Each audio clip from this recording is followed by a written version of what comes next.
This is the story of the Virgen de Guadalupe, the Queen of the Americas. One of the most important parts of Mexican history in the last 500 years, and one of the most important historical events in all of the Americas, whether you believe or not, or whether it's true or not. Her importance is undeniable and indisputable. Her image can be found nearly everywhere. She is essentially a national symbol for Mexico. Why? Why is she so important? Who is the Virgen de Guadalupe? Here is her story. The story begins with Juan Diego, who was born in 1474 as Cuatlotocin, which means talking eagle in the Aztec Nahuatl language. Juan was a neophyte, and as a new convert, Juan walked to church about 14 miles in the northern suburbs of Mexico City, New Spain. On December 9th, 1531, Juan was walking on the western side of Mount Tepeyac on his way to attend church. Tepeyac is north of Tenochtitlan, now Mexico City, in what used to be the Aztec capital and literal center of the universe.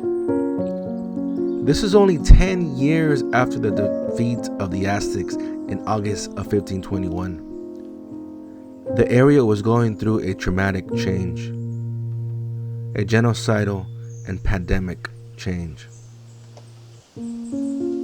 By his account, and at least partially backed up by the 16th century text, the Nicamopoa, which is written by a native scholar, Juan heard music and saw a glowing cloud encircled by a rainbow while walking on Mount Tepeyac on his way to church.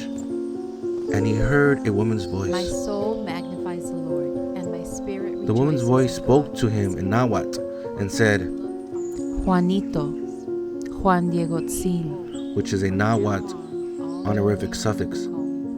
She identified herself as the true mother of the one true God, and asked that a cathedral be built in hers or her son's honor.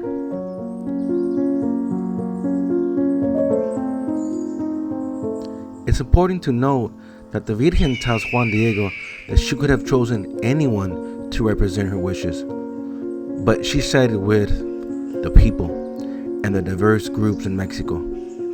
She was there for them in their terrible time of famine and colonization, and that's why she chose Diego Sin. In any event, Bishop Zumarga doesn't have faith. When Juan Diego tells the bishops he's seen the mother of Jesus, he doesn't believe the poor, dark messenger. He doesn't believe this Mexican. And Diego is sent away.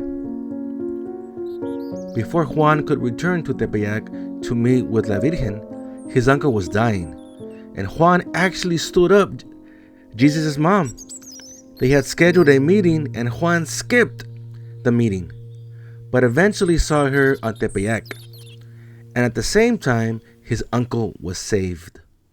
And his uncle also saw the Virgin appear to him, telling him that he would be okay. And his uncle was saved. Diego and the Virgin Mother would meet a total of 4 times. And the Holy Mother caught up to Juanito after he missed their meeting. And Juan explained to the Virgin that the bishop required proof that they spoke. The bishop didn't believe him. The Holy Mother then said to Juan, take the Castilian flowers and take them to bishop as proof. It's worth remembering that this is the part of Tepeyac was barren, it was winter, and there was no Castilian roses growing, which is a miracle in its own right. So then Juan returned to Bishop Zumarga. And here it is, the miracle, the most important part of this narrative. On December 12th, 1531, when Diego Sin finally got an audience with the bishop, he brought the proof that he saw the Virgin, the Castilian roses from the barren hill of Tepeyac. he grasps his tilma and lets it go.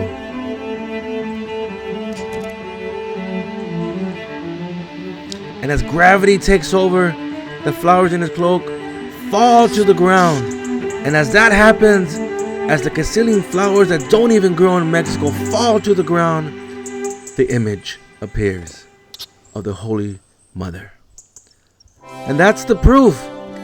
The image, not just the roses, but the image imprinted on the cloak of a poor Mexican, a cheap tilma made of agave fibers, which today hangs in a basilica in Mexico City. In front of Bishop Zumarga and his court, the image of the Virgen de Guadalupe appeared on a tilma and would change Mexico and all of the Americas forever. So, who is the Virgen de Guadalupe? The Virgin of Guadalupe is the apparition of the Mother of Jesus in Mexico. The Mexican version of Jesus' mom, if you will. And that means that she's syncretic. And we can see her native elements if we look closely. Our Lady has dark skin. So dark, her nickname is La Morenita, which is a term of endearment.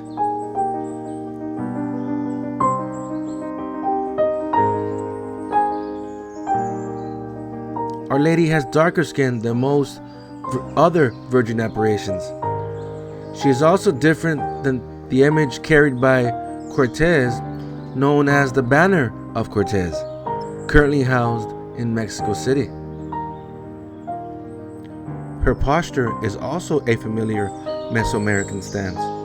You can see the similarities in this Mesoamerican figurine to her right. On the far right is an Olmec figure in the same posture.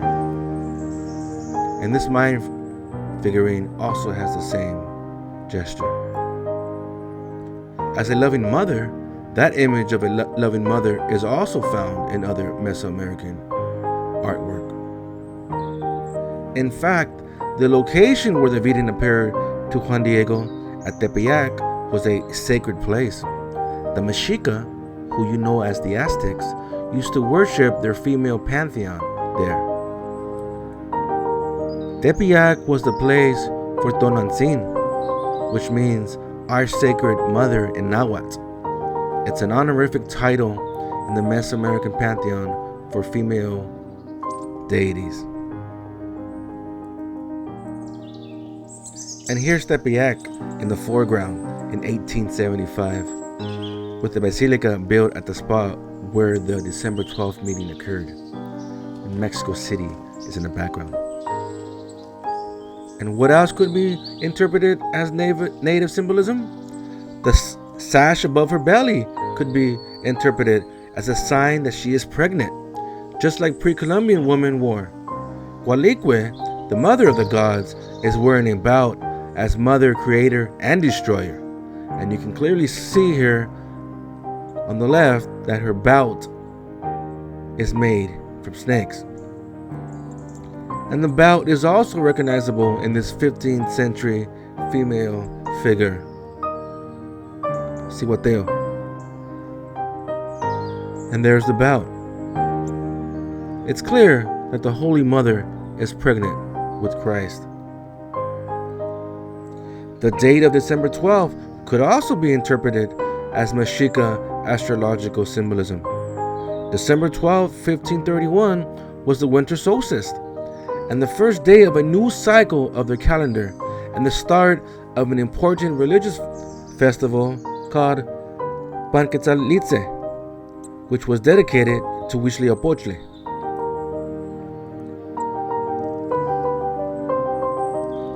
The flowers on her dress can also be interpreted as Mexica flowers, and therefore syncretic.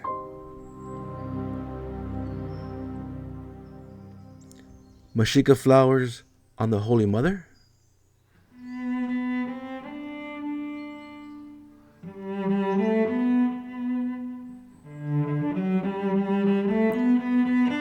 Here's another look at the virgin flowers that can be interpreted as Mexican. The Nahui or lean flowers, with 4 petals for the 4 directions, which is sacred in Mesoamerica. And there's much more to investigate, but on your own.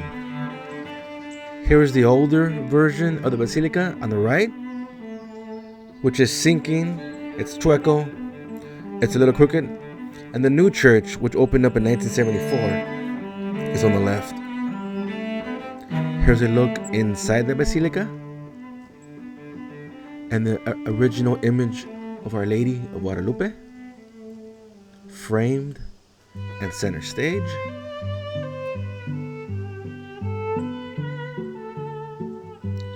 Now, her image is seen within 500 years of Mexican history, from independence to the Mexican Revolution,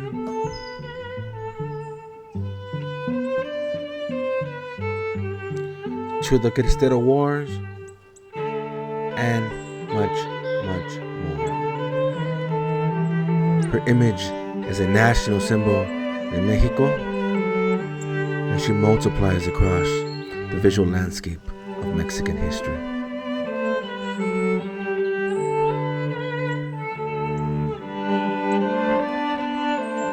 Her image is ubiquitous. It's on clothes, walls, stovers, products throughout the Americas. For he has looked on the humble estate of his servant. For behold, from now on all generations will call me blessed. For he, Our Lady is one of the most popular images within Mexico and from Mexico.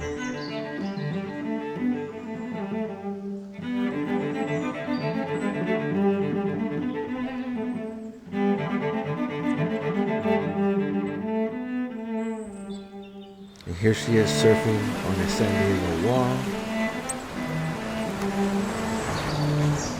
Thank you very much for watching. Viva Mexico. Have a blessed day.